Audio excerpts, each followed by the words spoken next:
Hola chicos, bienvenidos a la práctica dirigida 1 de este curso. Hoy vamos a hacer una revisión de conceptos matemáticos que van a ser de frecuente uso durante el curso, así que estos conceptos deben estar bastante claros al final de esta semana.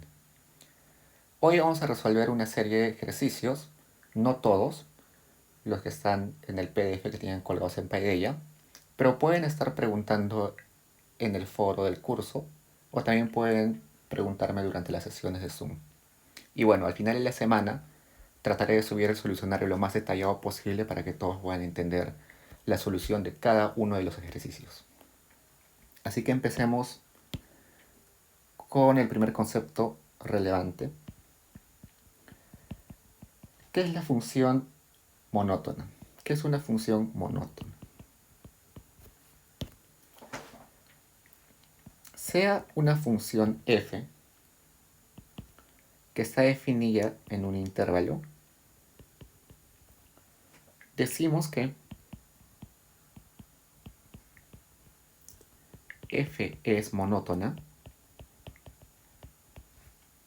sobre el intervalo i si f es creciente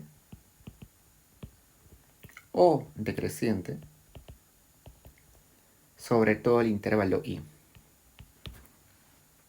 ¿Esto qué quiere decir? ¿Y por qué hago tanto énfasis al momento de decir sobre i? Porque hay muchas funciones que pueden ser crecientes en un intervalo y decrecientes en otro intervalo. Pero si estamos estudiando un segmento, un intervalo, entonces nuestra conclusión es sobre el intervalo. ¿Ok? Entonces, si en todos los puntos de un intervalo existe, la función es creciente, o en todos los puntos de ese intervalo es decreciente, decimos que es una función monótona. Esta es una definición bastante simple, no vamos a complejizarlo más porque no necesitamos complejizarla en el curso, así que empecemos con los ejercicios. Ejercicio 1. Nos pregunta si la función exponencial y la función logaritmo natural son monótonas. Entonces recordemos qué forma tiene la función exponencial. Tiene esta forma. Función de x es igual a epsilon a la x. Recordando un poco qué forma tiene esta función, grafiquemos acá. Acá ponemos x y acá ponemos e a la x.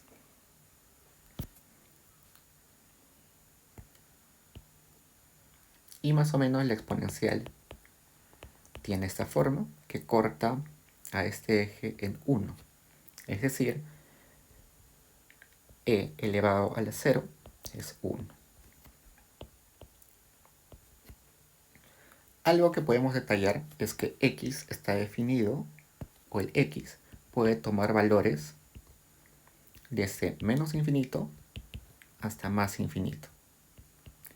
Mientras que e a la x solamente puede tomar valores positivos. Nunca, e a la x nunca es 0, siempre es mayor a 0. Entonces, para saber si una función es monótona, tenemos que ver si es creciente o decreciente, y para eso hallamos la primera derivada.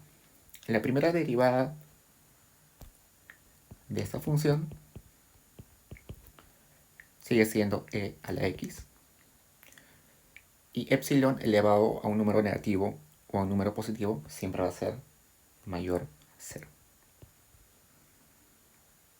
Entonces f es estrictamente creciente en todo el intervalo, en todo este intervalo. Por tanto, f es monótono. Ahora recordemos cómo se define la función logaritmo natural.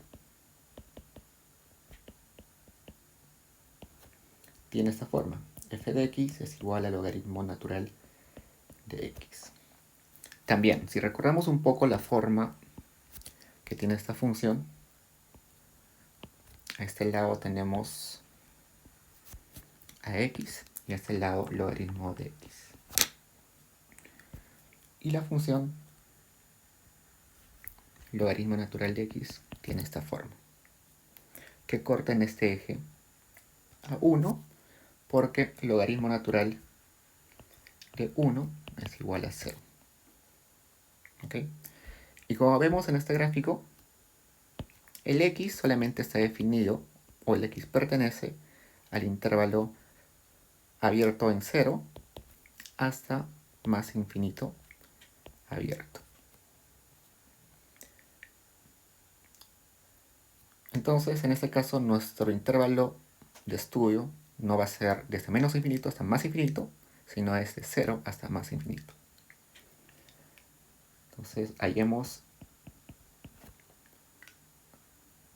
la primera derivada de esta función, que sería 1 entre x. Como sabemos que el x siempre va a ser mayor a 0, esta derivada va a ser siempre mayor a 0. Entonces, f es estrictamente creciente y por tanto f es monótona en este intervalo.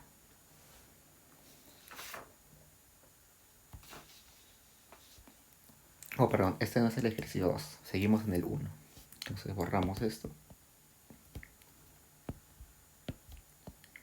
Y vayamos al ejercicio 2. Nos pregunta, sea la función f definida en este intervalo abierto en menos infinito hasta abierto en 0, que tiene la forma f de x igual a x elevado a la 4. ¿Es esta una función monótona? Entonces lo que hacemos es derivar. Derivamos la función y nos queda 4x al cubo. Como sabemos que el x siempre va a ser negativo, porque así está definido en el intervalo, esta derivada siempre va a ser menor a 0. Entonces, siempre va a ser decreciente y por tanto es una función monótona. Y es monótona en este rango, en ese dominio. Entonces se llama monótona en su dominio.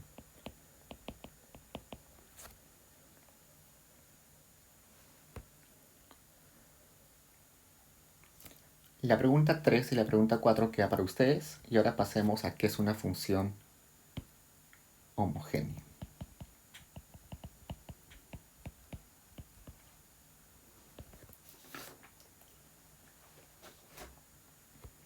Definamos una función, sea una función que está o que tiene argumentos x1, x2, x3, hasta xn.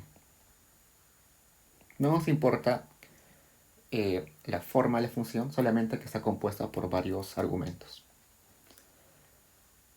Si nosotros multiplicamos a esta función por una constante alfa, entonces alfa es una constante, multiplicamos a cada argumento por alfa, entonces alfa x1, alfa x2, alfa x3,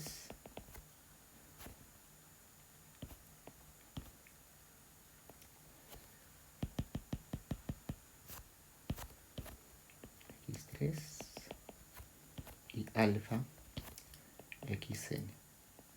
Si multiplicamos todos los argumentos por alfa y nos da un resultado de la forma que esta constante alfa elevada a una k multiplicado por la función original, si sucede eso, decimos que f es monótona de grado k. Entonces, si todos los argumentos se multiplican por un factor constante, en este caso alfa, entonces el valor de la función resulta ser un cierto número de veces el factor multiplicado alfa elevado a una potencia k. Dicha potencia k termina siendo llamada como el grado de la función homogénea. Entonces, si logramos construir una función de este modo al multiplicar los argumentos por alfa, decimos que es homogénea y luego nos fijamos de qué grado es. En la pregunta 5, exactamente lo que nos pide es definir que es una función homogénea de grado k y que expliquemos cómo se relaciona con el concepto de función homotética. Dejamos un rato qué es una función homotética y vayamos a resolver algunos ejercicios de la 6. Y luego volvemos sobre qué es una función homotética. Entonces vayamos a la 6. Y en la 6 resolvamos la E. La pregunta E nos habla de la función cuyos argumentos son x y y que se define como x al cubo más 2xy al cuadrado menos y elevado a la 4 entre x. Entonces hagamos lo mismo que que vimos en la parte superior. Agarramos a este f y multiplicamos por un alfa cada uno de sus argumentos, alfa x, alfa y, y vemos qué pasa al momento de operar. Entonces tendríamos acá alfa x al cubo más 2 alfa x alfa y al cuadrado más alfa y elevado a la 4 o dividido entre alfa x. Entonces operemos esto y nos sale que alfa al cubo, x al cubo, más 2 alfa x, alfa al cubo, alfa al cuadrado, y al cuadrado, más alfa elevado a la 4, y a la 4, y acá alfa por x. Seguimos operando. Acá podemos juntar a los alfas. Acá tenemos alfa 3, x, y al cuadrado, más, acá podemos poner alfa al cubo por y a la 4 entre x. Y si factorizamos, acá tenemos alfa a la 3 más 2xy al cuadrado menos, perdón, acá me equivoqué en un signo, así que borramos esto. Este debería ser negativo, negativo, negativo. Entonces regresamos acá, acá es negativo, negativo, negativo. Y acá tenemos y a la 4 entre x. Si nos fijamos, todo esto es equivalente a nuestra función original, ¿no es cierto? Entonces, nuestra función de alfa por x y alfa de y termina siendo este alfa elevado al cubo por la función original. Bajo lo que definimos al inicio, entonces esta función sí es homogénea, porque logramos escribirla de este modo y tiene grado 3. Entonces, es homogénea de grado 3. Ahora resolvamos uno más. Resolvamos la f. La f nos da esta función que depende de x y de y y que se define de este modo.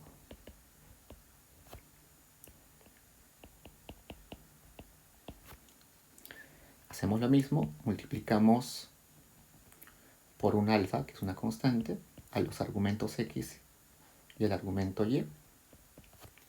Entonces, raíz de alfa x más alfa y, raíz de todo eso, por 4 alfa x más 4 alfa y. Operamos eso. Acá podemos sacar al alfa de la raíz. Tendríamos que sería alfa a la 1 medio por raíz de x más y. Acá podemos sacar, perdón, acá es 3.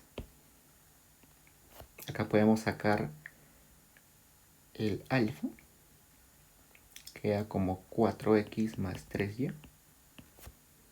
Tenemos alfa acá y alfa acá, entonces alfa 3 medios raíz de x más y por 4x más 3y. Y encontramos que todo esto es igual a esto. Por tanto, conseguimos expresar nuestra función del alfa x y alfa y como la constante elevado al 3 a 3 medios por la función original. Por tanto, f es una función homogénea de grado 3 medios. Con eso terminamos las 6, las demás las dejo para que las resuelvan ustedes. Pero ahora volvemos a las 5. Ahora completamos las 5, que nos pregunta sobre la función homotética y su relación con la función homogénea. Para eso quiero que recordemos un poco sobre qué son las preferencias homotéticas, que tal vez la vieron en Introducción a la Micro. Entonces, quiero que recuerden qué es una preferencia homotética. Una preferencia homotética es aquella que puede ser caracterizada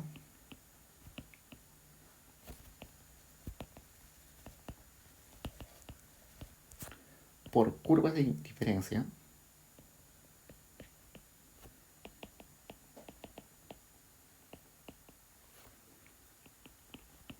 con la misma tasa marginal de sustitución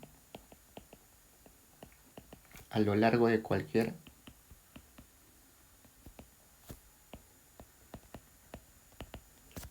rayo que parta del origen. Entonces veamos gráficamente cómo se ven estas preferencias homotéticas. Entonces, pongamos nuestro eje acá, pongamos acá un bien x1, acá un bien x2. Supongamos que esta es una curva de indiferencia, esta es otra curva de indiferencia, digamos que esta es una curva de indiferencia U1 y esta una curva de indiferencia U2. Si agarramos un rayo que parte del origen de este modo, a ver, mejor así, resulta que este rayo corta a las curvas de indiferencia en un punto a cada una. Y la tasa marginal de sustitución, que gráficamente o visualmente es la tangente que se forma, es igual para ambas curvas. Es decir, la tangente acá, que es la tasa marginal de sustitución, es igual a la tasa marginal de sustitución en la U2. Si agarramos cualquier rayo que parte del origen,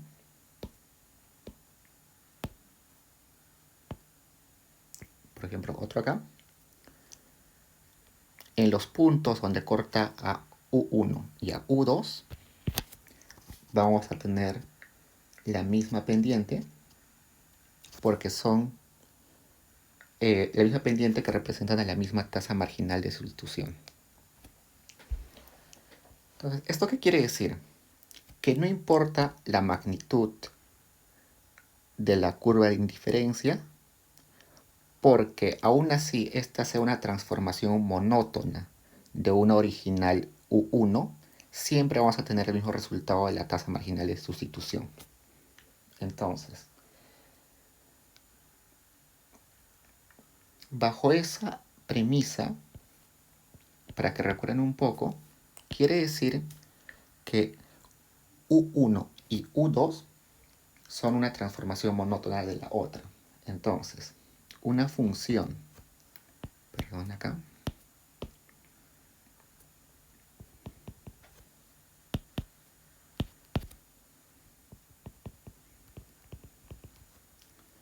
una función homotética es una función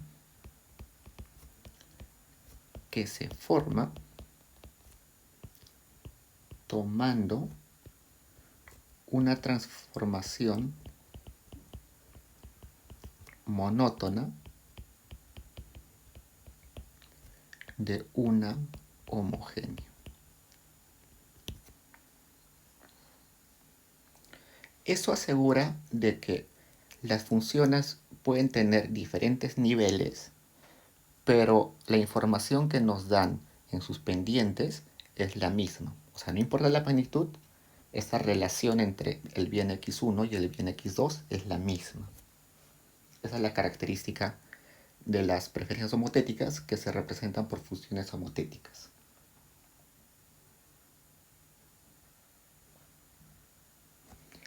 Y bueno, usualmente son, o siempre son, funciones homogéneas de grado 1.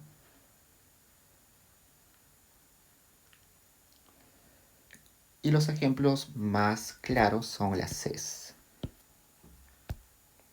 Las funciones CES, que en español, que la abreviación en español son las funciones elasticidad constante de sustitución, son siempre homotéticas. Son homotéticas. Y si recordamos un poco, las lineales, las Leontief, las Cobb-Douglas, son funciones CES, son casos particulares de las CES. Entonces, por tanto, las lineales, la Leontief y la Cobb-Douglas también son homotéticas. Entonces, en ese sentido, una función homotética es una función que se forma tomando una transformación monótona de una función homogénea. Entonces, la relación entre una función homogénea y una función homotética es esa.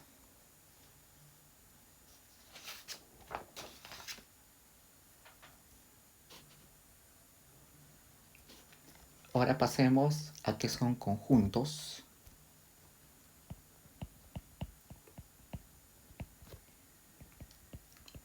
convexos.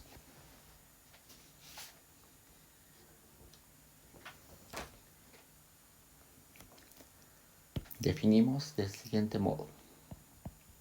Un conjunto C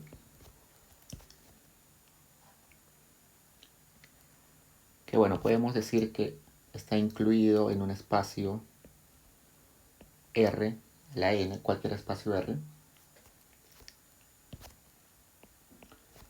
es convexo si para todo A y B que pertenecen a este conjunto C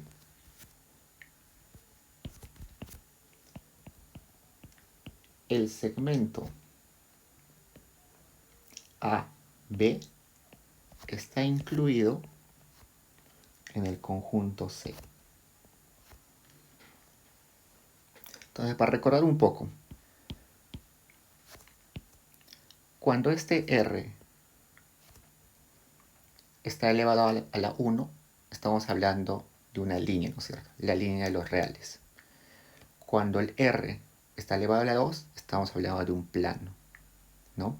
Así que recorremos un poco de eso, que vamos a ver los ejemplos. Otra forma de expresar que es un conjunto convexo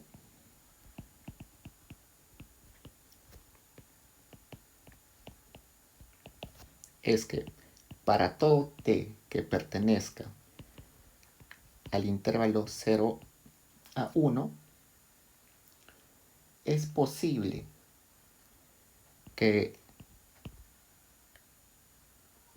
esta expresión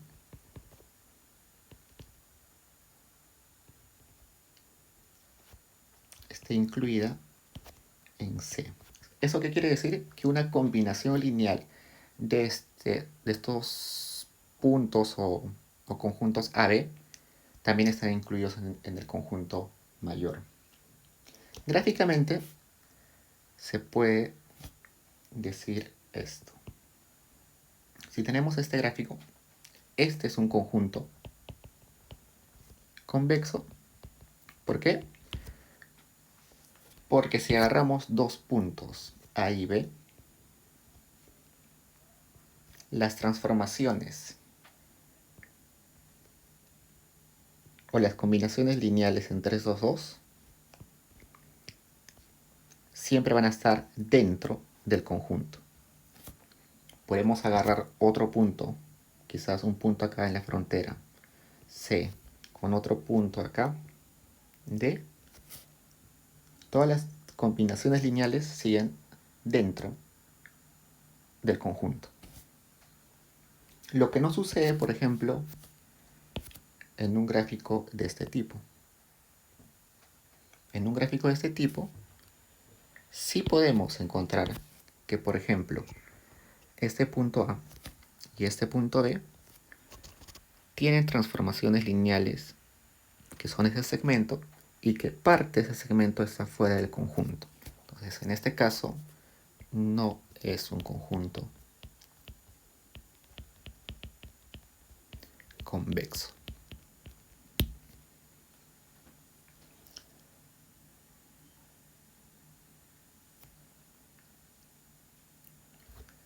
Otra forma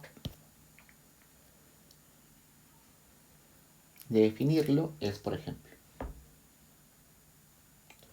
todas las combinaciones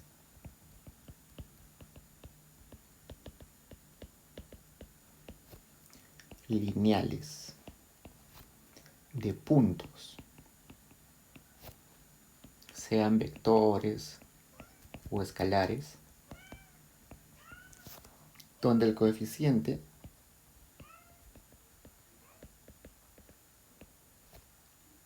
no sea negativo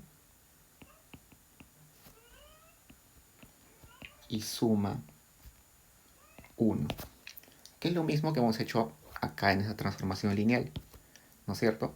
Este t no es negativo, nunca, y la suma de los coeficientes de hacer la transformación lineal es 1. 1 menos t más t es 1. Entonces, si aplicamos eso, que todas las combinaciones lineales de puntos donde el coeficiente no sea negativo y la suma sea 0, están dentro del conjunto,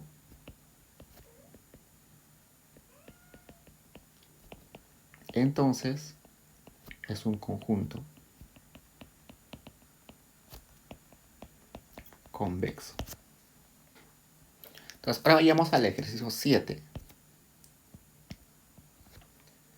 y resolvamos la pregunta A, que nos dice que evaluemos la veracidad o falsedad de esta oración, que nos dice 5 es una combinación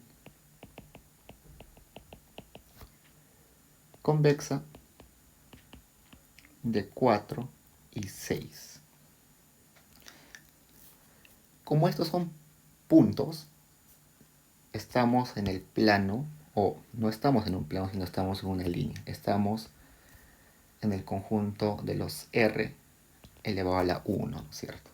Entonces, podemos graficar esto y estamos... Esta es nuestra línea de los R.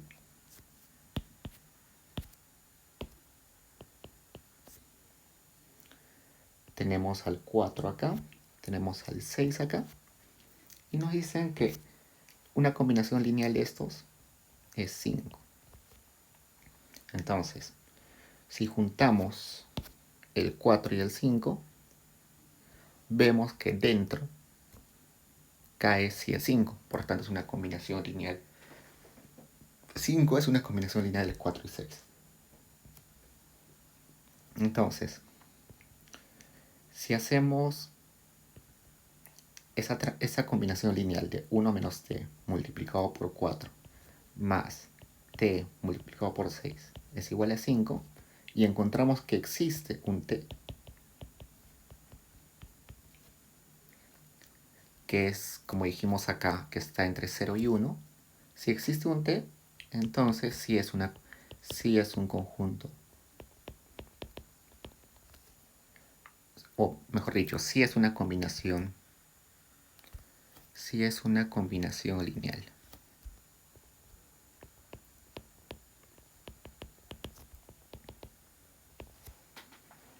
Ahora vayamos al B. En el B nos dice que 6 y 8 es una combinación convexa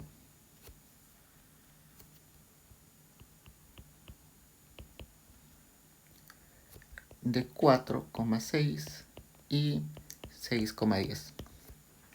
En este caso lo que está sucediendo es que estamos ya no en un espacio R, sino en un espacio R al cuadrado, ¿no es cierto? Estamos en un plano. Y como estamos en un plano, podemos graficarlo del siguiente modo.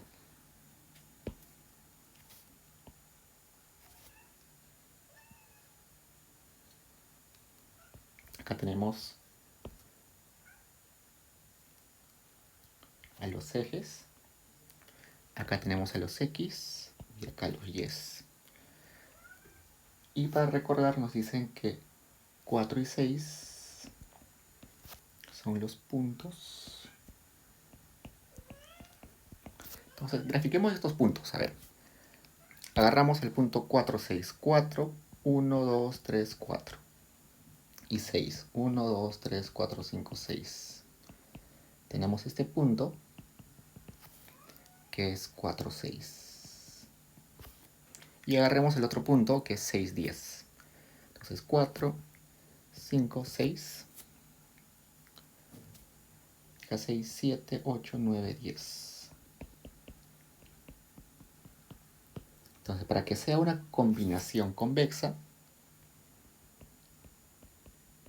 el punto que nos dan debería estar acá. Todos los puntos sobre esa línea son combinaciones lineales de estos dos puntos. ¿Cuál es el punto que nos piden evaluar? El punto que nos piden evaluar es 6,8. Veamos si 6,8 cae dentro de esta línea. Entonces 6,8. 6,8 está acá. 6,8. Este 6,8 no está dentro de esta línea roja, por tanto, este no es una combinación convexa. Acá pongamos una nota. Y también en el espacio R al cuadrado definamos 3 puntos, cualquiera. Podemos definir, por ejemplo, el punto x1, el punto x2 y el punto x3, que están en un plano, en el plano R al cuadrado. Entonces, todas las posibles combinaciones de estos 3 puntos son los que están dentro de este triángulo. Entonces, si nosotros tenemos un punto P acá, decimos que P sí es una combinación convexa. Si encontramos que un punto acá, Q, decimos que ese Q no es una combinación convexa.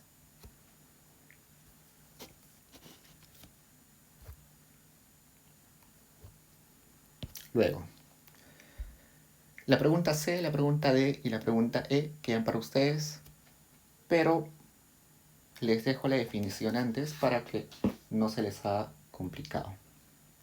¿Qué es un conjunto cerrado? A ver, veamos. ¿Qué es un conjunto cerrado?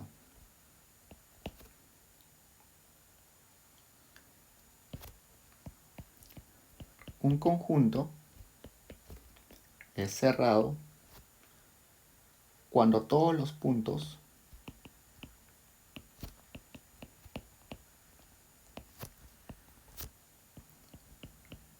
de su frontera están en el conjunto.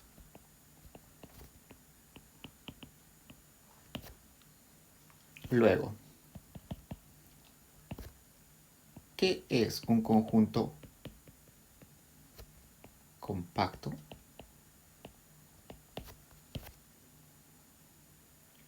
Un conjunto es compacto si es cerrado, es decir, si incluye a los puntos de su frontera, y acotado. ¿Y qué es un conjunto acotado? Un conjunto es acotado cuando existe una bola que lo contenga. Es decir, si encontramos un conjunto muy grande que pueda incluir a este conjunto, se llama un conjunto acotado. Si no encontramos un conjunto más grande que contenga al conjunto, no es compacto. Entonces, con esas dos definiciones pueden estar pensando en las respuestas de las 7C, 7D y 7E. Ahora pasemos al ejercicio 8.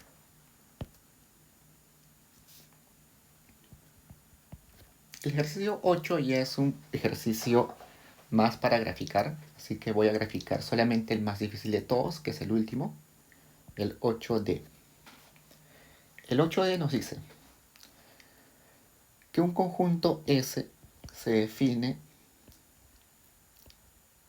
como la combinación de X y Y que pertenece a los reales al cuadrado, es decir, es un plano,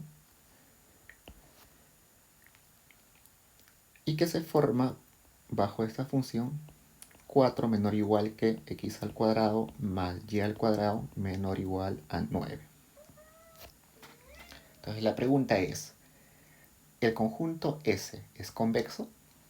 Entonces veamos. La forma más fácil e intuitiva es graficando. Entonces agarremos esto. Podemos separar esto en dos partes, ¿no? Podemos separar en 4 menor o igual a x al cuadrado más y al cuadrado, y en x al cuadrado más y al cuadrado menor o igual a 9. Dos condiciones. Entonces grafiquemos. Si nos damos cuenta, ambas funciones son círculos, ¿no? Se pueden graficar de ese modo. Entonces tenemos el eje X acá, perdón, el eje X acá, el eje Y acá, y cuando graficamos ambos igualando a 0, entonces primero lo que hacemos es graficar igualando a 0, entonces x al cuadrado más y al cuadrado es igual a 0, x al cuadrado más y al cuadrado, perdón, acá es, entonces igual, o sea, quitamos la desigualdad y utilizamos solamente la igualdad. Entonces acá igual a 4, igual a 9. Con eso podemos graficar los círculos. En este caso, en el primer caso, en este, el círculo tiene radio 2. ¿no es cierto? La raíz de 4 es 2. Entonces agarramos acá un círculo. Perdón por la falta de precisión. ¿Ok? Entonces en este caso, acá tiene un radio de 2. Acá corta en 2, acá en 2, acá en menos 2, menos 2, 2. Y el otro gráfico, que es este, tiene un radio de 3. 3 al cuadrado, 9. Entonces, veamos acá. Entonces acá, 3, menos 3, menos 3, 3. Ya graficamos los círculos. Ahora queremos ver qué puntos cumplen ambas desigualdades. Entonces, en este caso va a ser el segmento que voy a colorear en rojo, el que cumple con ambas desigualdades.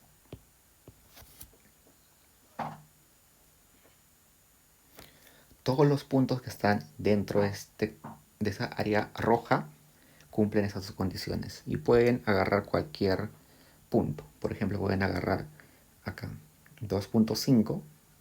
Este punto sería 2,5, el par ordenado 2,5 y 0, ¿no es cierto? Entonces, pruébenlo en ambas condiciones y se va a cumplir.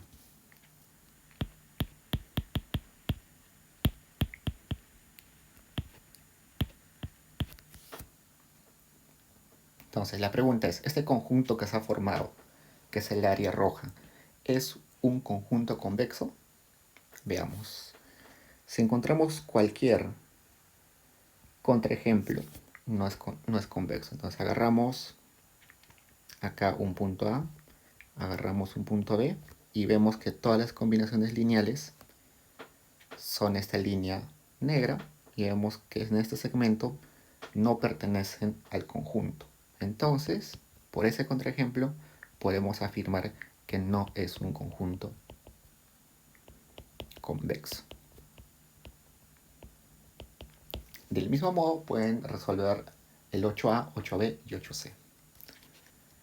Ahora pasemos a la convexidad y concavidad de una función. Entonces, convexidad y concavidad de una función.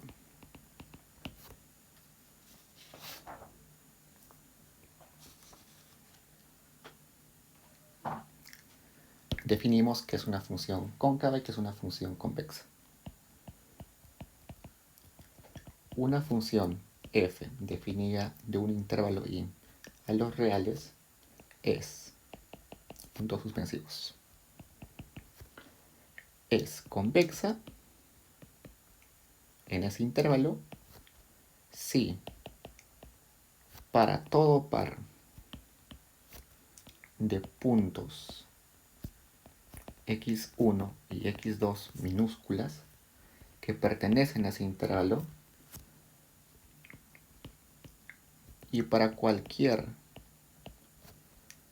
t que está entre 0 y 1 se cumple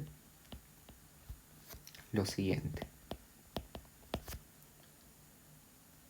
que la función que tiene como argumentos la transformación lineal de xy y de x1 y x2 es menor o igual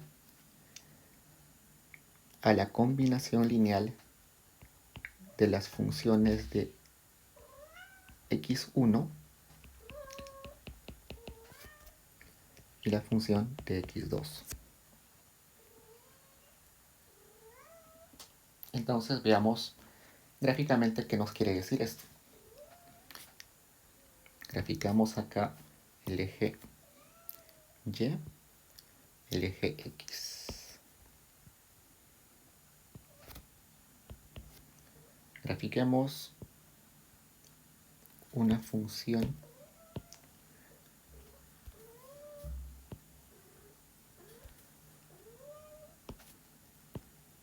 de esta forma. La definición nos dice que agarremos dos puntos, x1 y x2. Entonces hagamos eso. Agarramos un punto x1, acá por ejemplo, y un x2. El reflejo de x1 sobre y, o sea, esta parte sería la función de x1. Y el reflejo de este x2 sobre el eje y sería la función x2. Y nos dice que agarremos cualquier punto que esté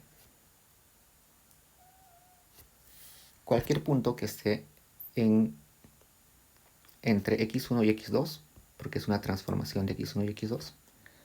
Entonces veamos, agarramos acá una combinación lineal de x1 y x2. Por ejemplo, es este punto tx1 más 1 menos tx2. Y el reflejo de este sería la función de tx1 más 1 menos tx2, este punto. Pero si nosotros agarramos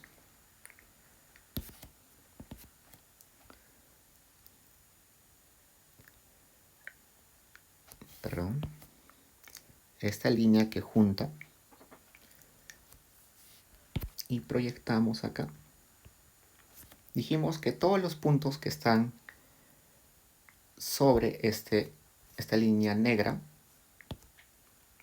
reflejada en el eje Y sería la combinación lineal de las funciones. Entonces acá tendríamos que este sería t función de x1 más 1 menos t función de x2, este punto. Entonces acá vemos que este t,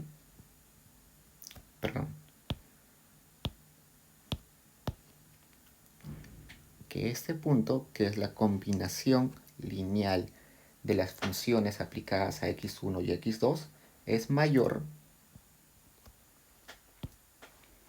a la función de la combinación lineal de x1 y x2. Entonces, por tanto, en este caso, esta función es una función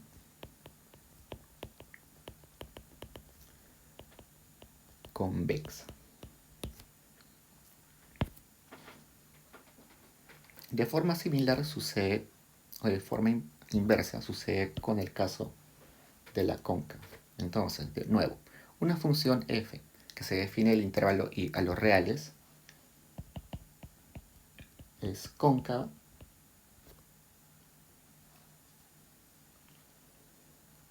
en ese intervalo y si para todo par de puntos x1 y x2 que pertenecen al intervalo y para cualquier t que está entre 0 y 1 se cumple que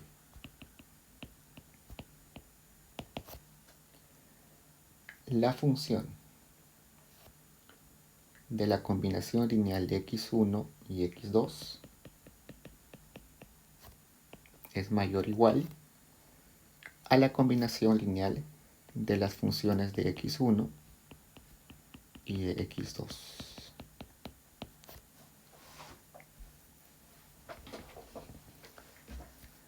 Ya no haré el mismo ejercicio anterior, pero visualmente ya sabemos que sería de la forma inversa, ¿no? En ese caso, la función cóncava tendría esta forma. Entonces sería una función cóncava.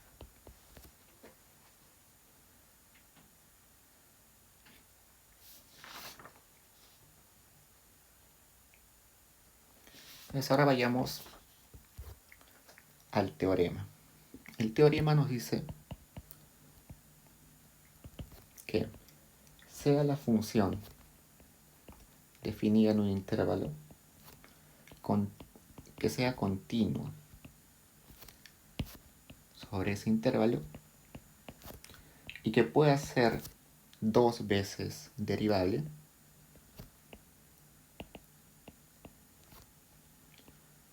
en cada uno de los puntos que conforman el intervalo I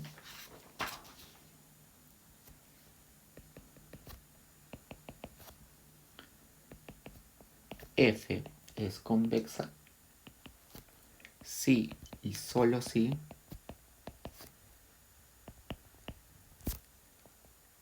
para todo x que pertenece al interior de ese intervalo I, la segunda derivada es mayor o igual a 0.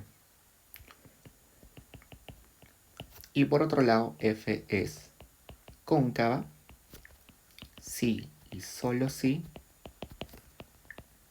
para todo x que está dentro o en el interior de ese intervalo, la segunda derivada de x es menor o igual a 0.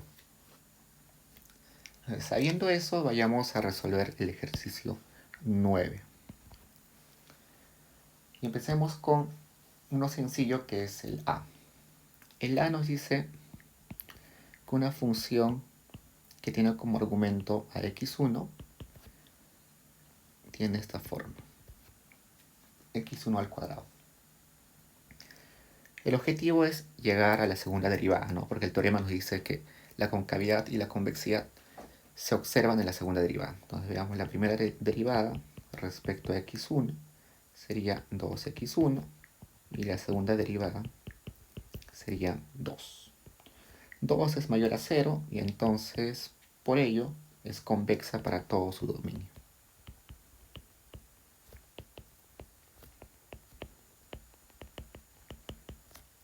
Vayamos al b. La función definida como menos x1 al cuadrado.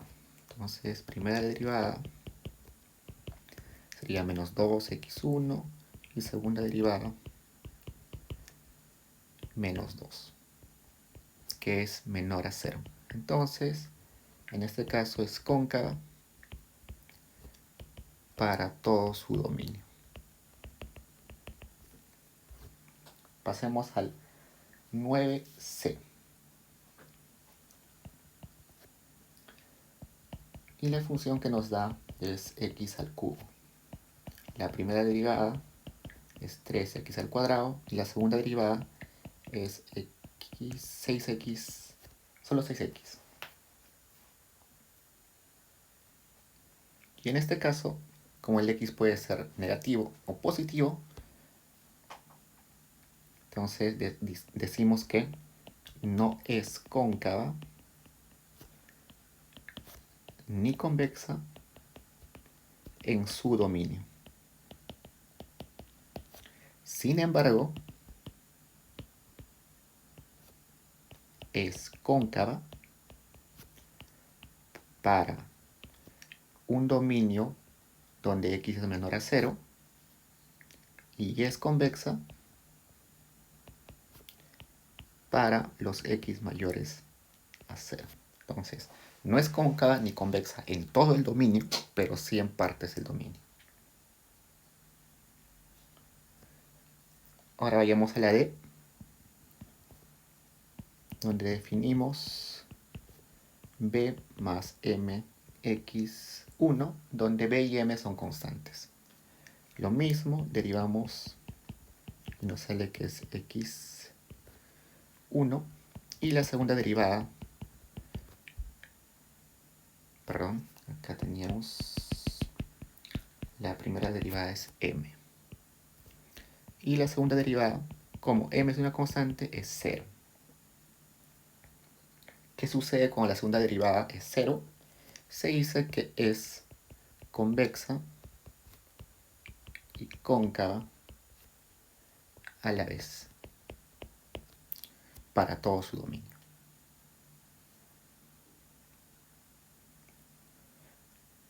Y hasta el momento solamente hemos visto funciones con un argumento.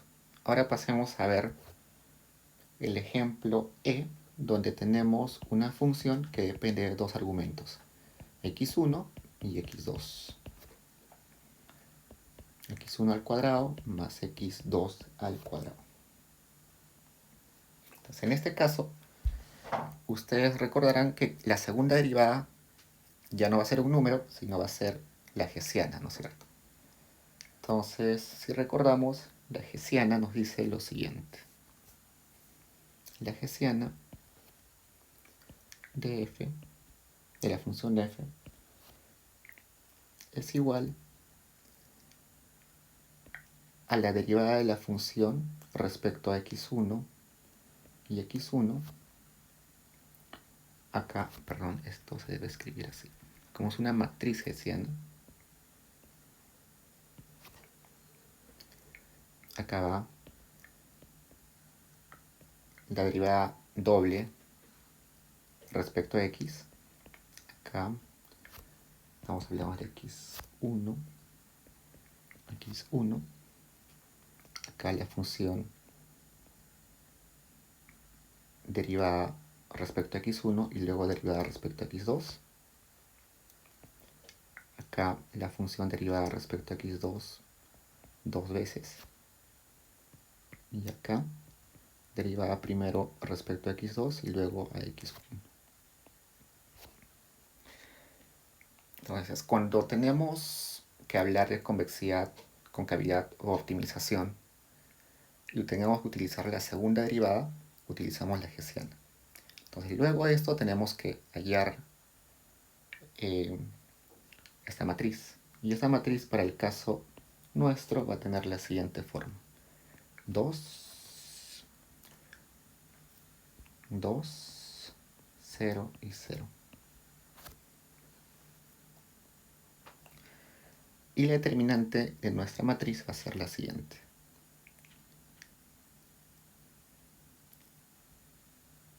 Bueno, y la hessiana, esta es la matriz hessiana, pero la hessiana sería la determinante de la matriz hessiana.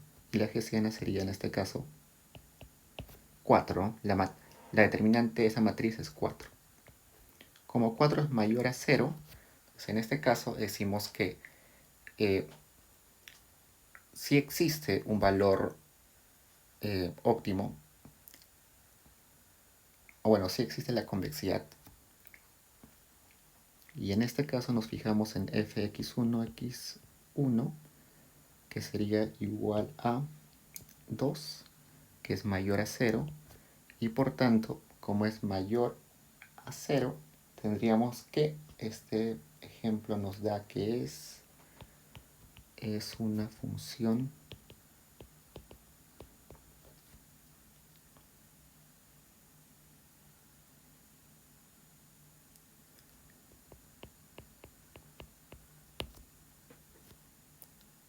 convexa.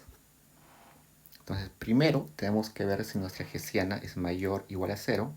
Como es mayor o igual a 0, como es mayor a 0, podemos proseguir. Y al momento de proseguir, agarramos nuestra primera derivada doble acá y vemos el signo. Si el signo es mayor a 2, hablamos de que la función es convexa, y si el signo sería menor a 0, hablaríamos que la función sería cóncava. Esto va a estar más claro cuando lleguemos a optimización, porque vamos a hablar más de hessianas. Pero en este caso, la segunda derivada, en el caso de funciones con varias variables, es equivalente a hablar de la hessiana. Y la hessiana más o menos nos indica cuál es el gradiente o hacia qué lugar está apuntando la función o hacia qué dirección la función es creciente o hacia qué lado es decreciente.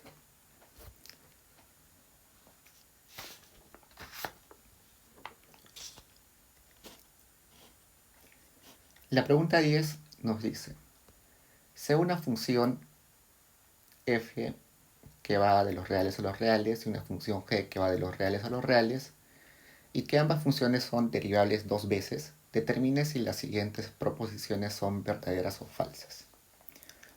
Hagamos el 1, el 10a y el 10c.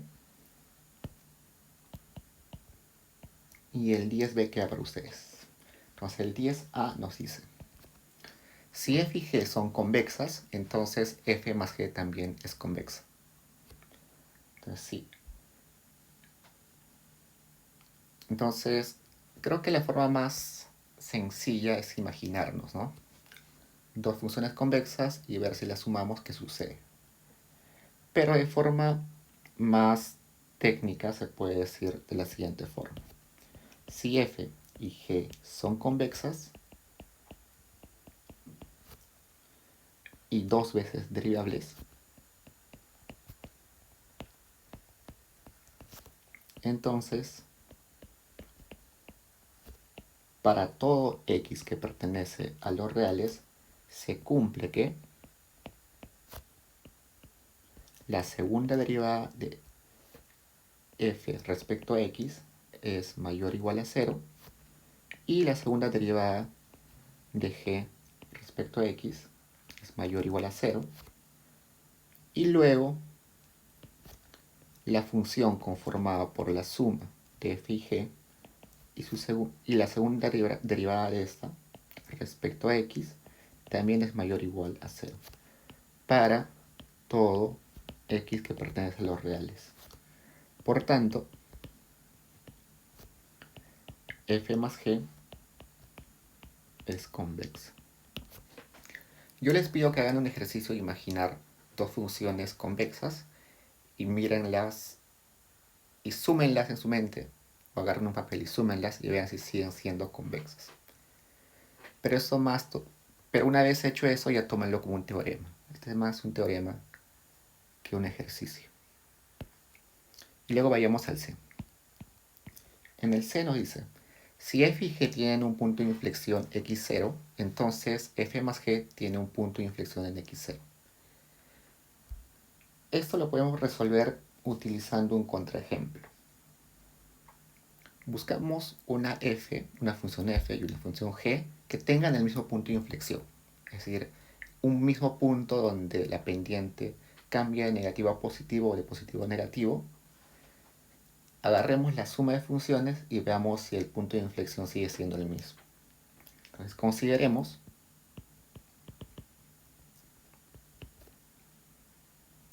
la función de x a la 3, y la función g menos x a la 3 más 2x.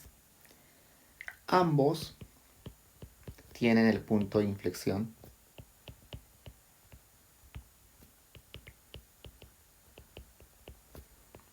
en x igual a 0. Y además son doblemente derivables. ¿Por qué? La segunda derivada de f es igual a 6x, la segunda derivada de g es igual a menos 6x. Sin embargo,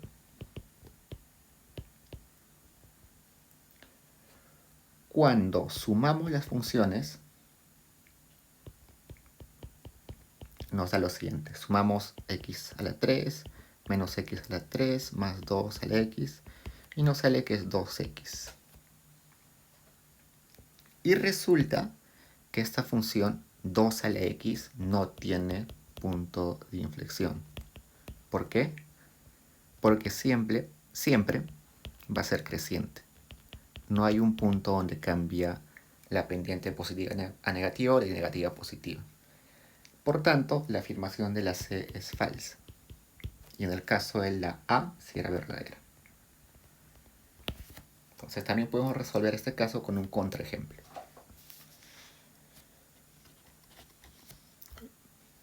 Ahora pasemos al teorema de la función implícita.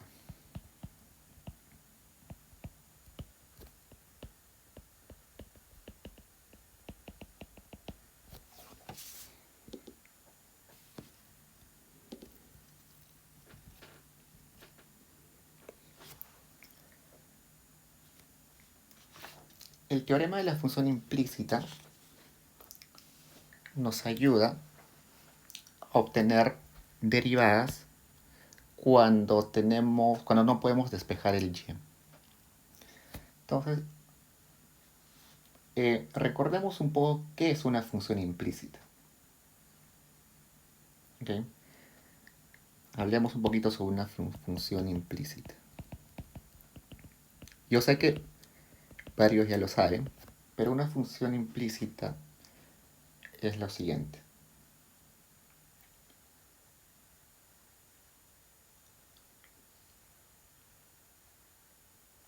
A ver, si tenemos una función de varias variables,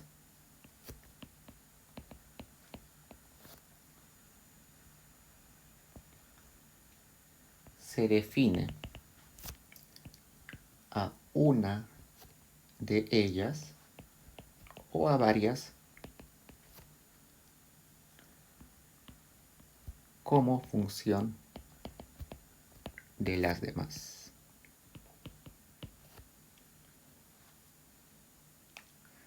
Entonces, si tenemos un y que depende de x, está en forma implícita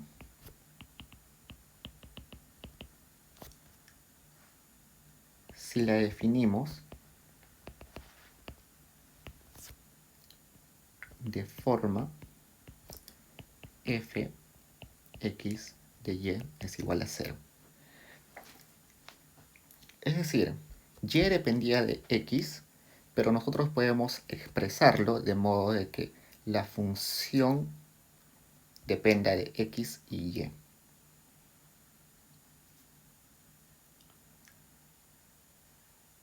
Entonces, de este modo podemos despejar al menos localmente el y podemos utilizar la diferenciación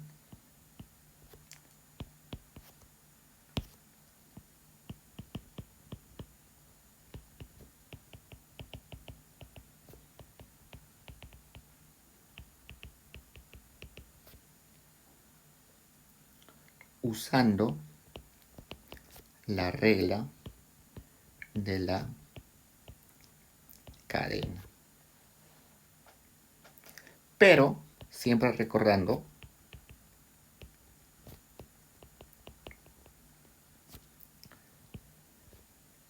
que y está en función de x. Entonces, sé que las palabras pueden un poco confundir. Entonces, veamos en un ejemplo. Entonces, en el ejemplo 11 tenemos la pregunta. Calcule la derivada de y respecto a x en las siguientes funciones dadas en forma implícita. Entonces, en la A tenemos lo siguiente. X es igual a la raíz cuadrada de y más la raíz cúbica de y.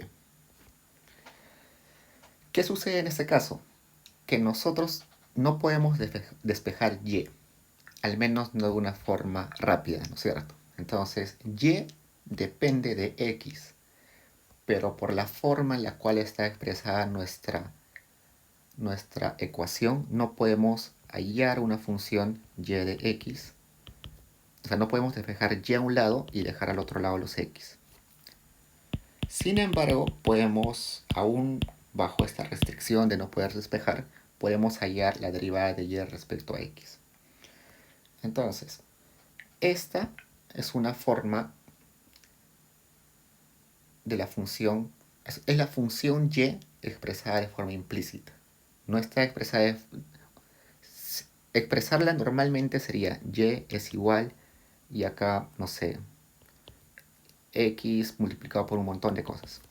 Pero como no se puede despejar, se queda de la forma implícita esta. Eso no nos quita la posibilidad de hallar la derivada. Entonces lo que hacemos es derivar todo respecto a lo que queremos, que es respecto a x. Entonces empezamos a derivar lo que está a la izquierda. La derivada de x perdón, la derivada de Sx respecto a x, o mejor lo escribimos de este modo para que no sea distinto. Entonces, sacamos la derivada a este x, ¿ok? Entonces, derivada de x respecto a x, y también sacamos la derivada de todo lo que está al otro lado del signo, también respecto a x. Entonces, derivada de x respecto a x es 1.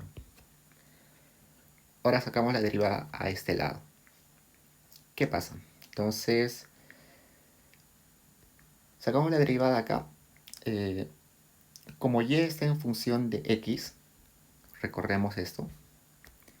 Siempre recordar que y está en función de x. Entonces, este y se tiene que derivar de la siguiente forma. Un medio de y a la menos un medio multiplicado por la derivada de y respecto a x. Es decir, hemos utilizado la regla de la cadena. Primero derivamos la función raíz de y luego derivamos lo que está dentro de esa función. Y lo mismo seguimos acá. Más un tercio de y a la menos 2/3 derivada de y respecto a x. Entonces sucede de que acá tenemos derivada de y respecto a x y acá derivada de y respecto a x. Lo único que nos falta es despejar. Si despejamos, ustedes ya lo corroboran, nos va a salir lo siguiente. Que la derivada de y respecto a x es 1 sobre un medio, perdón, no me alcanza la pizarra, así que lo voy a hacer atrás. Nos sale que la derivada de y respecto a x es 1 entre 2y a la 1 medio más 1 entre 3y a la 2/3. Entonces, que nos den y de forma implícita no nos ha sido obstáculo para hallar la derivada de y respecto a x. Esa es la ayuda que nos da el teorema de la función implícita. Ahora veamos otro ejemplo más, que es la b. En la b nos habla de que el y al cubo es igual a x menos y entre x más y. Entonces, en este caso también no podemos despejar el x a un solo lado. Entonces estamos en una forma implícita. Y el teorema de la función implícita nos dice que aún así podemos hallar la derivada de y respecto a x. Entonces derivemos a ambos lados respecto a x. Entonces acá, derivada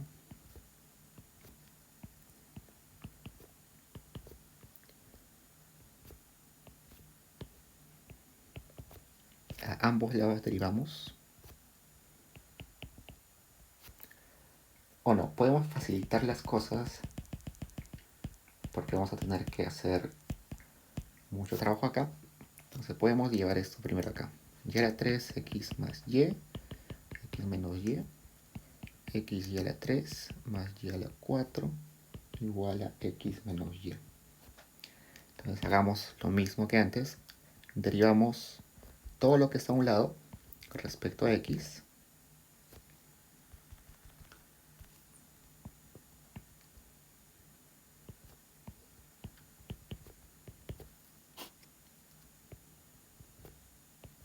Y derivamos todo lo que está al otro lado respecto a x. Entonces acá xy al cubo más y a la 4 y acá x menos y.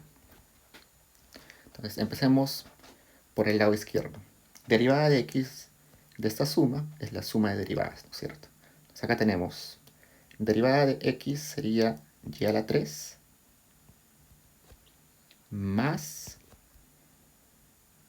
3y al cuadrado x por la derivada de y respecto a x más 4y a la 3 por la derivada de y respecto a x igual acá hay una derivada de una resta, puede ser la derivada o resta de derivadas, ¿no es cierto? Entonces, derivada de x respecto a x, 1, y menos la derivada de y respecto a x sería menos derivada de y respecto a x. Entonces, nunca olvidar de que si bien es cierto, estamos derivando de un solo golpe, recordar que el y siempre está en función de x. Entonces hemos aplicado la regla de la cadena y hemos tomado en cuenta que el y está dependiendo de x. Entonces con todo eso podemos despejar la derivada de y respecto a x.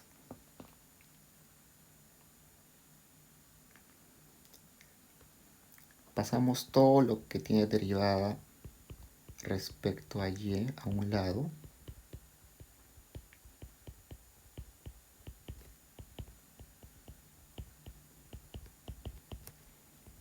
Todo lo que no tiene derivada al otro lado. Entonces con eso, derivada de y, derivada de x, factorizamos eso y tenemos 3xy al cuadrado más 4y al cubo más 1, que es igual a 1 menos y al cubo. Despejando eso, nos sale que la derivada de y respecto a x es igual a 1 menos y al cubo entre 3 a la x y al cuadrado más 4y al cubo más 1.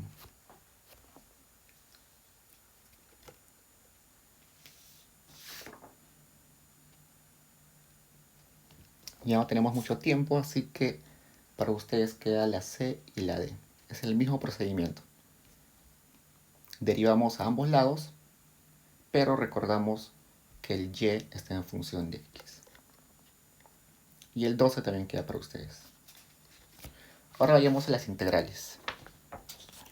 En las integrales, supongo que ya las vieron con mucho detalle en sus cursos de Mateco, Matemática para Economistas.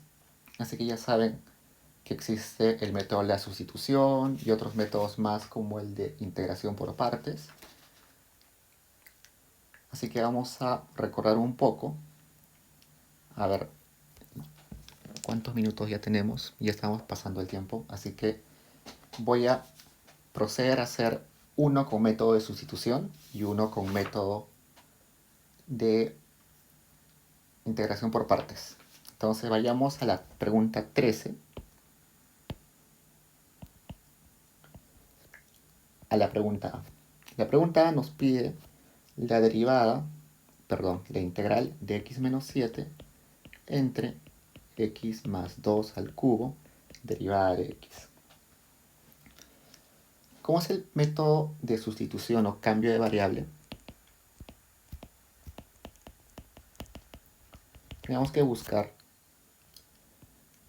un equivalente u para que la función se simplifique de forma más ligera. Entonces, acá vemos que lo que nos está complicando es ese x más 2 que está en el denominador. Entonces, decimos que u es igual a x más 2. Entonces, hacemos el cambio de variable. Y acá también podemos tener que si derivamos esto, nos sale que la derivada de u es igual a la derivada de x y la derivada de 2 es 0, así que queda así. Entonces hacemos el cambio de variable. El x menos 7 quedaría como u menos 9 sobre u al cubo, derivada de u, que podemos separarla en dos integrales. U entre u al cubo, derivada de u, menos la integral de 9 entre u a la 3, derivada de u. Acá tenemos que sería 1 entre 1 al cuadrado, derivada de u, menos, sacamos al 9 de acá,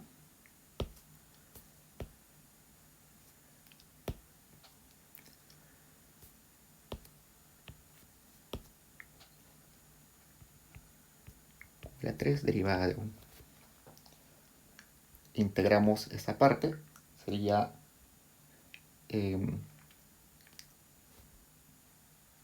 para que sea más fácil, podemos hacer lo siguiente. Es lo mismo que escribir de ese modo. Y ahí se nos hace más fácil, ¿no? Porque acá sería el denominador menos 1 y acá u a la menos 1. Perdón. La integral sería u a la menos 1 entre menos 1 menos 9 por u a la menos 2 entre menos 2. Todo esto más una constante. Si hacemos el reemplace, si reemplazamos de nuevo el u, ahora en términos de x, nos queda que 1 entre x más 2 más 9 entre 2, x más 2 al cuadrado. Entonces, este es el método de sustitución.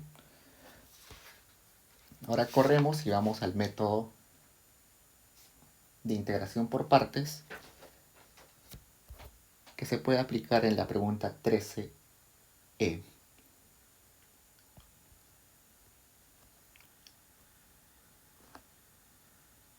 13D, perdón. 13D. Entonces nos pide hallar la integral de x al cuadrado, logaritmo natural de x. Y lo que podemos hacer acá es agarrar a este logaritmo de x, pero primero recorremos, ¿ok? Recorremos el método de integración por partes.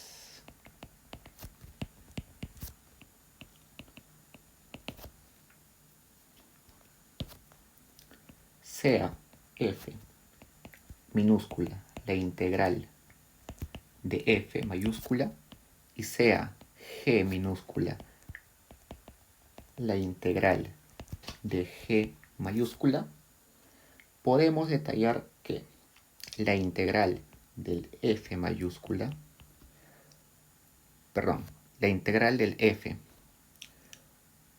por la integral del g minúscula puede ser expresado como la multiplicación del f mayúscula por el g mayúscula menos la integral del f mayúscula, del f minúscula por el g mayúscula. Tenemos que buscar una forma de separar esta expresión y la vamos a hacer de este modo. Llamemos a este logaritmo de u, a este logaritmo de x a u, y llamemos a este x al cuadrado como la derivada de b. Entonces, la derivada de b es igual a x al cuadrado derivada de x, porque estamos juntando esto más esto, y la derivada de u, y u es el logaritmo de x. Por tanto, la derivada de u respecto a x va a ser 1 entre x, y por tanto la derivada de u va a ser derivada de x respecto a u. Entonces, ya que tenemos derivada de v, derivada de u, tenemos al u, y ahora nos falta el b. Entonces, para hallar el b tenemos que integrar esta derivada de b. Para eso, sabemos que x a la 3 entre 3. Ya tenemos esos 4 valores, y lo único que queda es, por tanto, llevarlos a la expresión del teorema, que es esta. Entonces, queda del siguiente modo. La integral de x al cuadrado logaritmo natural de x es igual a la multiplicación del b, o sea, x a la 3 entre 3, por el u, logaritmo natural de x, menos la integral del v, perdón,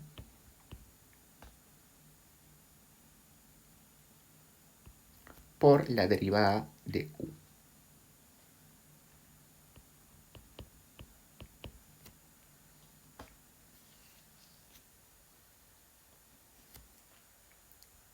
Eso queda del siguiente modo. X a la 3 entre 3 logaritmo natural de x menos la integral de x al cuadrado entre 3 derivada de x.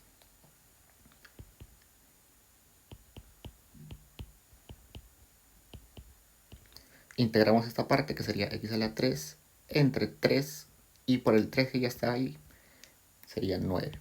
Y bueno, la constante que siempre debe estar ahí. O sea que ya tenemos la integración por partes. En el caso de la pregunta 4 ya tenemos una integración definida, que como sabemos es simplemente hallar la integral y luego reemplazar los extremos. O sea, restar la integral de 1 menos la integral de 0. Eso lo resuelven ustedes y ahora vayamos a la optimización.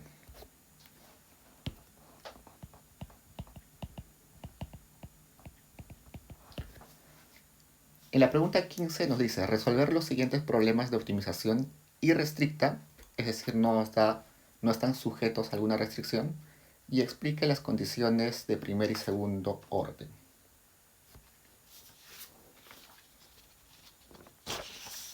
Entonces, de frente vayamos a resolver. Vayamos a la A. La pregunta A nos da la función phi1, que solamente depende del x, y tiene esta forma. La primera condición nos da el punto de inflexión. O sea, la primera condición en este caso sería condición de primer orden, que sería la derivada de este phi1 respecto a x, que debe ser igual a 0. Entonces, derivamos. Si derivamos nos va a salir que 100 por 1 medio, x a la menos 1 medio, menos 10 es igual a 0. Despejando eso nos va a salir que x es igual a 25. Ahora, la condición de primer orden nos dice que x es igual a 25, es un punto de inflexión, pero no nos dice si ese es el mínimo o el máximo. Para saber si es el punto mínimo o el máximo, vamos a la condición de segundo orden, que es la segunda derivada. Vamos a la segunda derivada,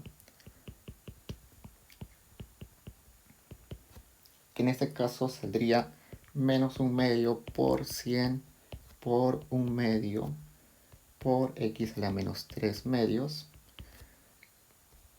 que operando nos sale menos 25 entre x a la 3 medios.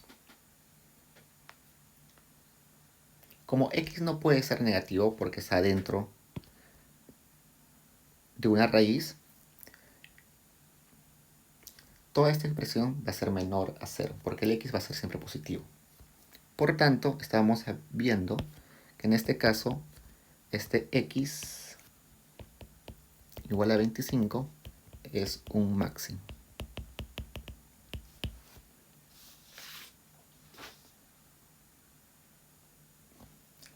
Ahora vayamos a la pregunta B. En la pregunta B ya tenemos una optimización irrestricta con dos argumentos, x y y,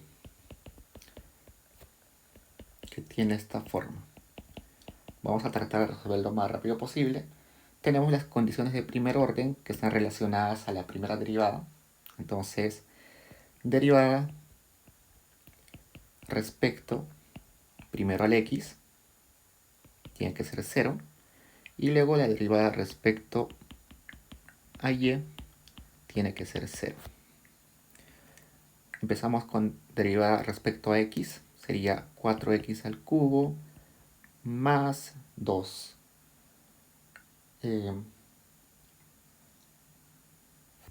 Perdón, acá escribí de más un y.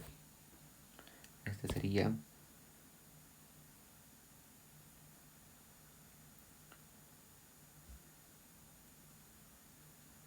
al cuadrado. Perdón chicos, en su PDF está mal el x. Tiene esta forma, por favor corregir. Bueno, con eso tenemos que sería 4x es igual a 0.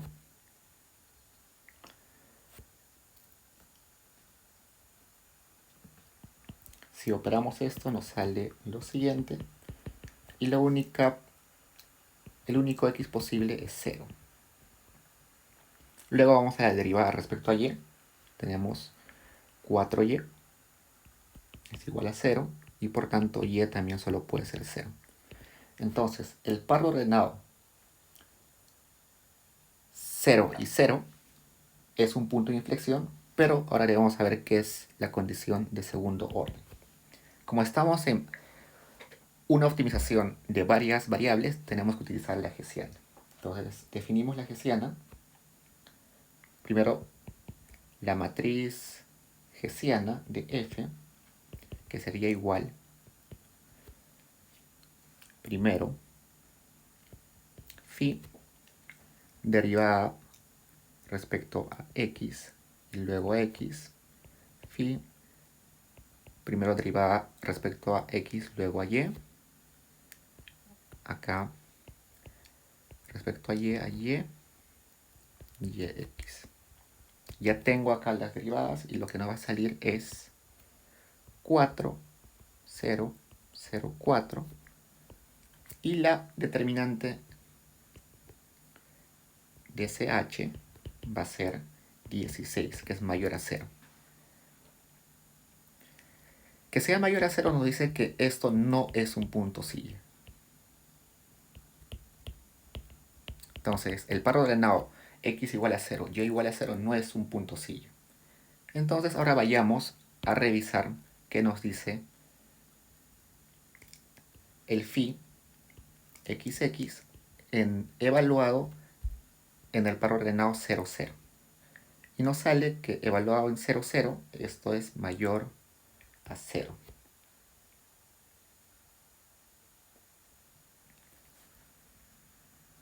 Por tanto, eso ya ustedes lo verifican.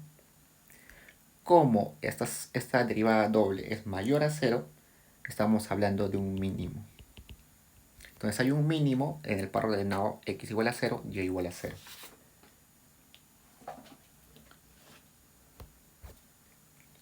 Ahora, recordemos un poco cómo son las optimizaciones con restricciones. Y para eso tenemos que recordar que es la matriz hessiana orlada. La matriz hessiana orlada, HL usualmente se le dice, tiene como argumentos a lambda y a los x, y tiene como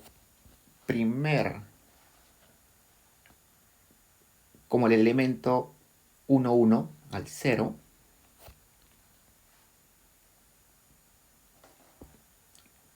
luego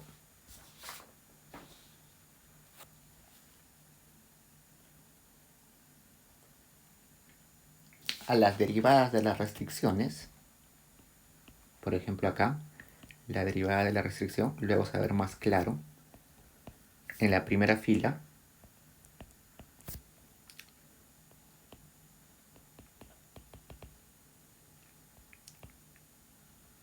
hasta el momento lo único que he escrito dentro de la matriz es el 0 y las derivadas de las restricciones. Luego vamos a verlo con más claridad en un ejemplo. Y en los demás casilleros van a ir las derivadas de la matriz del lagrangiano. Entonces acá la derivada de x1 la derivada del lagrangiano respecto a x1 y luego respecto a x1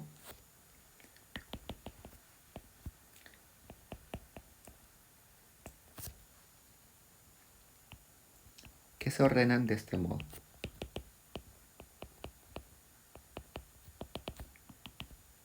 Entonces, vamos a ver un ejemplo con con dos argumentos, con x1 y x2, para ver cómo se ordena todo esto. Entonces, si tenemos la matriz hessiana ordenada de este modo, decimos que su hessiana ordenada, que se define o que se nomenclatura de esta forma, es igual a la determinante de esa matriz. Y esa nos va a dar la dirección o el gradiente para saber si estamos hablando de un máximo o de un mínimo. Vayamos al ejemplo.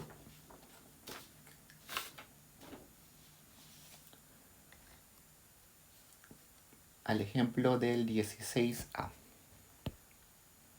Okay, vayamos al 16A. El 16A nos pide maximizar esta función que tiene la forma siguiente, que tiene dos argumentos, x1 y x2, sujeto a x1 al cuadrado más x2 al cuadrado es igual a 1. Primero identifiquemos las variables endógenas. La variable endógena en este caso es esta. Luego la variable exógena es x1 y x2. Es decir, x1 y x2 son exógenas. Y luego, ¿qué más nos pide? Nos pide la función objetivo. La función objetivo es 3x1 al cuadrado más 5x2 al cuadrado.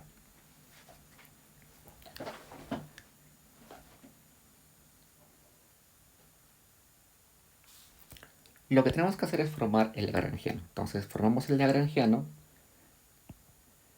que depende de x1, de x2, que son las exógenas, y del lambda. Entonces la función objetivo 3x1 al cuadrado más 5x2 al cuadrado más el lambda que multiplica a la restricción restricción despejada. Entonces despejamos la restricción, menos 1. Y luego nos acordamos que las condiciones de primer orden son las siguientes. El lagrangiano derivado respecto a x1, que sería 6x1 más 2 lambda x1, eso debe ser igual a 0. La derivada del lagrangiano respecto a x2, que sería 10x2 más 2 lambda x2, que también tiene que ser 0. Y la derivada respecto a lambda, que sería la siguiente expresión.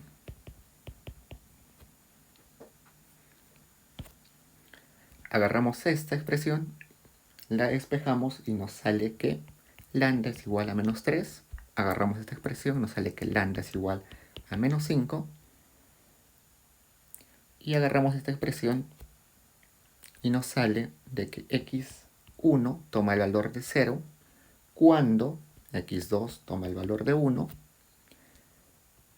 x1 también puede tomar el valor de 0 cuando x2 toma el valor de menos 1. x2 puede tomar el valor de 0 cuando x1 toma el valor de 1. Y x2 puede tomar el valor también de 0 cuando x1 toma el valor de menos 1. Entonces, con todos estos números podemos hallar los puntos críticos. Vamos a hallar en total 8 puntos críticos. Entonces, 1, 2, 3, 4, 5, 6, 7, 8 puntos críticos. Los puntos críticos están conformados por lambda, por x1 y x2. Entonces, las combinaciones de este lambda, el lambda puede tomar dos valores y el x1 puede tomar también varios valores. Entonces, con todas las posibles combinaciones podemos formar estos puntos críticos que dependen de tres valores. Entonces, con ello podemos formar lambda. Cuando lambda es menos 3, x1 puede ser 0 y x2 puede ser 1. Cuando lambda es menos 3, el x1 puede ser 1 y el x2 puede ser 0. Cuando lambda es menos 3, el x1 también puede ser 0 y el x2 puede ser menos 1. Cuando lambda es menos 3, el x1 puede ser menos 1 y el x2 0. Ahora hagamos las combinaciones cuando el lambda es menos 5. A ver, todos estos cuando lambda es menos 5. El x puede ser 0, el x1 puede ser 0, mientras que el x2 puede ser 1. Del mismo modo los siguientes. Entonces todas estas son las posibles combinaciones de x1, x2 y lambda. Sin embargo, cuando agarramos estos puntos críticos y tratamos de reemplazarlas en estas condiciones de primer orden, no todas van a cumplir con esas condiciones. Para no hacerla larga, ustedes intenten agarrar cada uno de estos puntos críticos, reemplacen esas condiciones y solamente las que te pongo aspa son las que cumplen. Entonces 4 de estos puntos críticos cumplen y las demás no. Entonces tenemos en total 4 puntos críticos válidos que están cumpliendo con todas las condiciones de primer orden.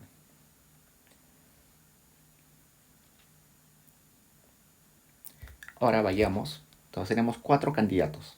Entonces ahora vayamos a la condición de segundo orden, que tiene que ver con la segunda derivada, pero como estamos en un contexto de varias variables, tenemos que hablar de la hessiana. Entonces el hessiano, que es la derivada de la variable hessiano orlado, se define de este modo. Entonces la derivada de la variable hessiana, dijimos que en la celda 1, 1 se ponía el 0 y se acompañaba al costado de la derivada de la restricción. Recordamos que la restricción es x al cuadrado 1 más x al cuadrado de x2 al cuadrado menos 1. Entonces, la derivada respecto a x1 es 2x1, la derivada respecto a x2 es 2x2, y lo mismo se repite, esa fila también se coloca como columna al otro lado. Entonces, borramos esto. Y en los siguientes casilleros tenemos que poner las derivadas del lagrangiano respecto al x1 y al x2. Entonces, para no hacerla más larga, tenemos estos valores, ustedes lo comprueban. Y entonces, la hessiana de la matriz hessiana orlada, es la derivada de la matriz hessiana orlada, sale del siguiente modo.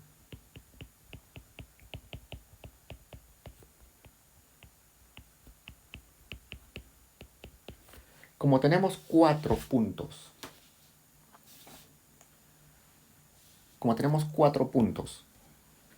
de inflexión que son posibles, que son posibles de evaluar, tenemos que evaluar esos puntos críticos dentro de esta hessiana. Entonces, la hessiana para este punto de inflexión va a ser igual a 16. Es decir, cuando en la matriz hessiana reemplacemos el alfa por menos 5, reemplacemos el x1 por 0 y reemplacemos el x2 por 1, nos va a salir 16. Cuando reemplacemos con los valores menos 5, 0 y menos 1, nos va a salir también 16. Cuando reemplacemos con los valores menos 3, 1 y 0, nos va a salir menos 16. Y cuando reemplacemos con menos 3, menos 1 y 0, nos va a salir también menos 16. Entonces, en esos primeros dos casos es mayor a 0, en esos segundos casos es menor a 1. Eso nos dice que no es un punto silla, y luego tenemos que ir a verificar a las derivadas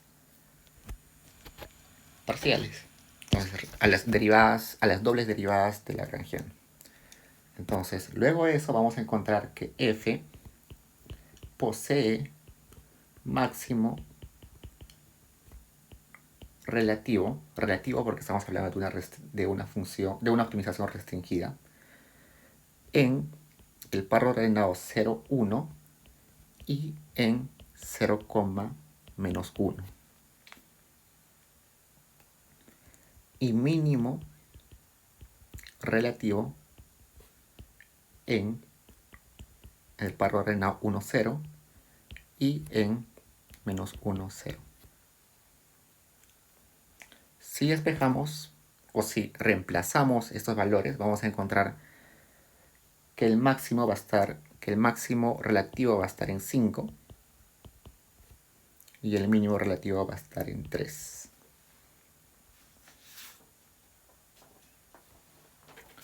El 16b, 16c los dejo para ustedes y ahora vayamos al teorema de la envolvente, que es el último concepto que debemos revisar hoy. Entonces, el teorema de la envolvente responde a la pregunta de cómo el valor óptimo de una función cambia cuando un parámetro de esta función cambia. Entonces, supongamos esta función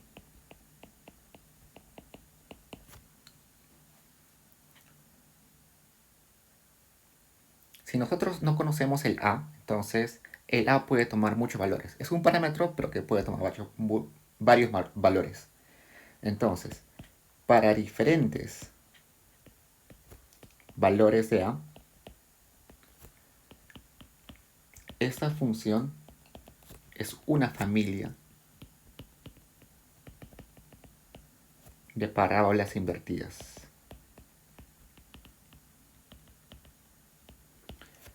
Entonces, si maximizamos nuestro y, nos va a dar un x óptimo, pero que va a estar asociado al a. Entonces, podemos hacer lo siguiente. ¿Qué pasa cuando el a cambia? Entonces, hacemos lo siguiente. Hagamos un cuadro acá. Ahí está. Cuando la es 0, y óptimo es 0 y x óptimo es 0. Cuando a es 1,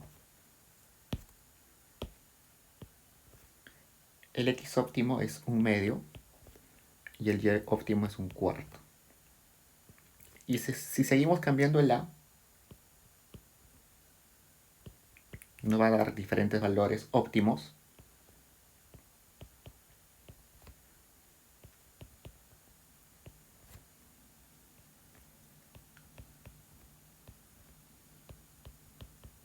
Diferentes valores óptimos de x y de y. Lo que queremos saber es cómo está cambiando el valor óptimo cuando cambiamos el parámetro a. Entonces, podemos graficar de la forma siguiente. A este lado ponemos el a y en este lado el y máximo. Entonces, si graficamos la información que tenemos en la tablita, nos da lo siguiente.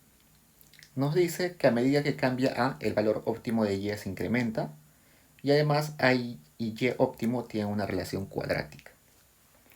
Entonces, el teorema de la envolvente nos ayuda a calcular esta relación.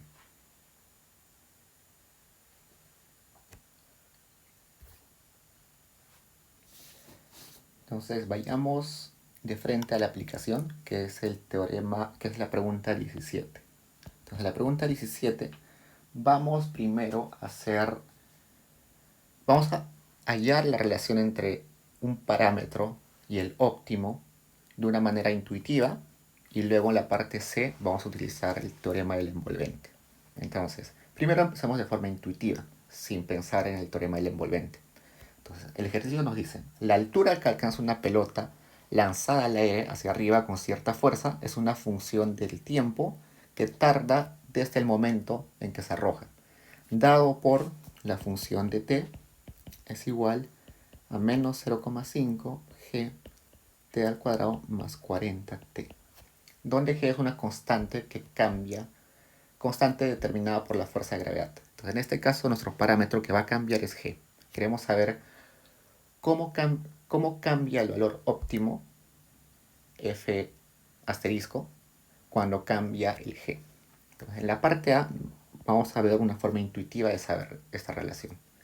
Nos pide el valor de t en el punto máximo de la altura de la pelota, cómo depende del parámetro g. Entonces, para eso lo que podemos hacer es derivar nuestra función respecto a t. Entonces nos sale menos 0,5 por 2 por g por t más 40. Entonces queremos hallar el óptimo, lo igualamos a 0. Igualamos a 0 y nos sale que el t óptimo es igual a 40 entre g. ¿Ok? El t óptimo es 40 entre g. Tiene sentido la relación inversa entre gravedad y tiempo. Entonces, el valor de t en el punto máximo, ¿cómo depende del parámetro g? Entonces, mientras más fuerte es la gravedad, se va a demorar menor tiempo. Eso es lo que nos dice esta relación. T depende inversamente de g.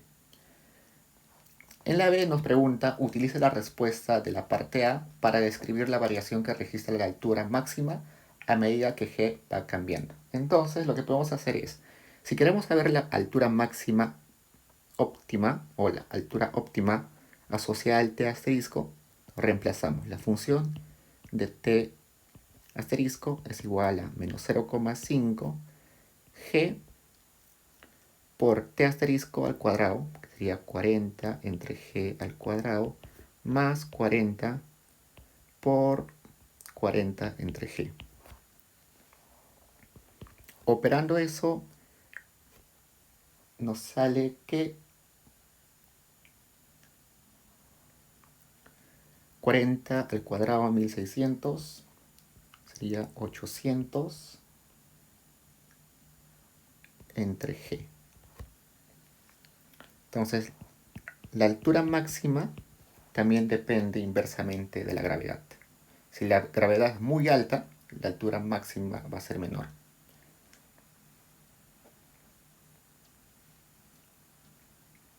Pero nos está preguntando cómo cambia esta altura máxima respecto a g. Entonces, para eso derivamos esta altura máxima asociada al t asterisco respecto a g. Entonces, acá nos sale que sería 800 menos 800 entre g al cuadrado. Entonces acá tenemos la relación de cómo cambia el óptimo cuando cambia el parámetro g. Entonces todo este paso, o todo lo que hemos hecho hasta el momento es intuitivo. Pero el teorema del envolvente nos ayuda a ya no hacer todo esto, sobre todo en problemas más complicados, y simplemente aplicar una fórmula más sencilla. Lo que nos dice el teorema del envolvente es que podemos hacer lo siguiente, y eso es la parte C. Vamos a llegar al mismo resultado, pero mucho más rápido. Entonces, en la parte C es donde aplicamos el teorema del envolvente.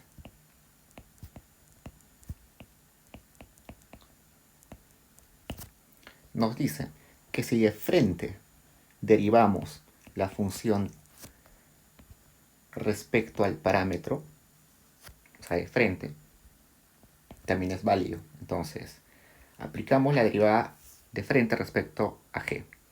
Entonces sería menos 0,5 t al cuadrado. Y nos dice que lo que tenemos que hacer es simplemente reemplazar este t por el t óptimo. Entonces, si nosotros agarramos esa derivada en el t óptimo respecto a g,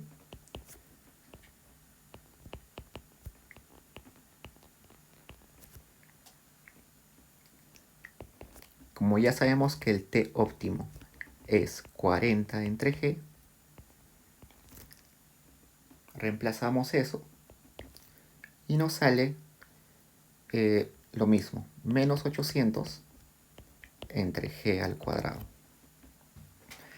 Entonces, hemos llegado a la misma respuesta, pero no de una forma intuitiva que era la parte A con B, sino de una forma mucho más directa. Entonces, el teorema del envolvente nos dice, si queremos hallar la relación del cómo cambia el máximo de una función cuando cambia un parámetro, podemos derivar de frente la función respecto al parámetro, pero considerando que en este caso la variable t, que es la dependiente, tiene que estar en el óptimo. Entonces llegamos a la misma respuesta. Me he pasado demasiado de tiempo, así que espero que las siguientes dirigidas no sean así de largas.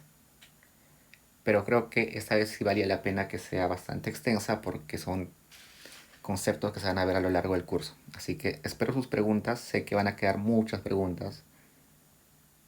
Hay muchas preguntas sueltas, no he completado de resolver todo a detalle. Así que espero sus preguntas, chicos. Así que suerte. Nos vemos mañana.